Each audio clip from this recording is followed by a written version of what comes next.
Videos देखने के लिए सब्सक्राइब करें जनसत्ता.com, बेल आइकन दबाकर पाएं लेटेस्ट नोटिफिकेशन।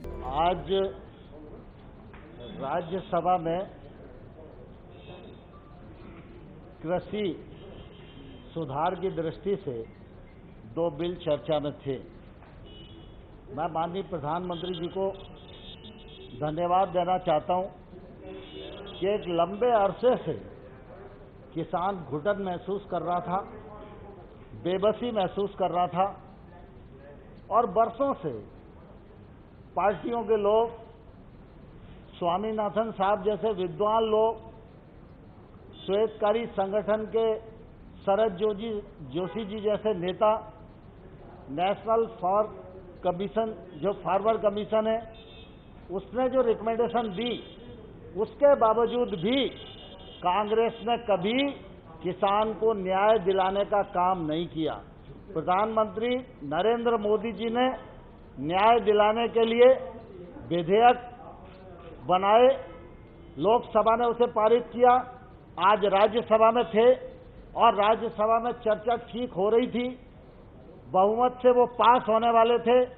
जब कांग्रेस को ये अंदेशा लगा कि वो बहुमत में नहीं है तो उन्होंने गुंडागिर्दी पर उतर आए और आज कांग्रेस ने आपातकाल के बाद फिर एक बार ये सिद्ध कर दिया है कि इस कांग्रेस का भी लोकतंत्र और प्रजातंत्र में भरोसा नहीं है।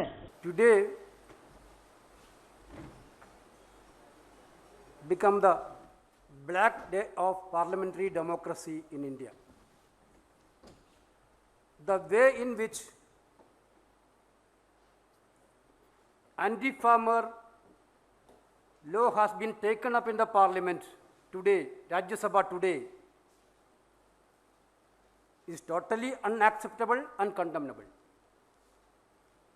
You are all aware that beyond the political limit, entire farmers associations and farmers organizations are in the street.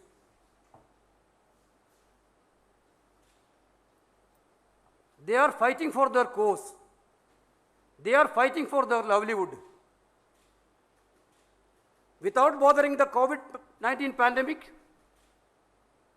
they came out from their home and they are in the street requesting the government to withdraw this anti-farmers law. It is the duty of the opposition party to raise the concern of the farmers during the discussion, bill discussion. What we witnessed in the Rajya Sabha today, I think you are all be there. From opposition side, we moved motions which has been assured by the chairman that you will get a chance to present it and speak on it. मैं दो टूक शब्दों में तहे दिल मैं देश के किसान भाइयों को संदेश देना चाहता हूं, किसी भी सूरत में एमएसपी खत्म नहीं होगी। इतना ही नहीं, एपीएमसी जो है उसकी व्यवस्था भी किसी भी सूरत में खत्म नहीं होगी। यह मैं पूरी तरह से देश के किसानों को आश्वस्त करना चाहता हूं, अपने किसान भाइयों को। मैं भी किसान। राष्ट्रपति जी को मिलने गई, राष्ट्रपति जी को रिक्वेस्ट करने के लिए गई कि जो बिल फोर्सफुली राज्यसभा में अभी पास हुआ है, दो तीन ऑर्डिनेंस थे किसान विरोधी ऑर्डिनेंस जो फोर्सफुली राज्यसभा में पास किए हैं, उन पे साइन मत करें। देश के राष्ट्रपति जी को बेनती की है कि देश के किसान ये बिल को नहीं चाहते, ये देश की किसानी के खिलाफ ये बिल हैं और देश के किसानों की आवाज जो पार्लियामेंट में उठाई गई थी, वो पार्लियामेंट की राज्यसभा में भी आपने देखा होगा, वो क्रश करके ये बिल पास किए हैं कि इसको वापस भेजा जाए, देश के पार्लियामेंट में वापस भेजा जाए और इस सेलेक्ट कमेटी को दी जाए।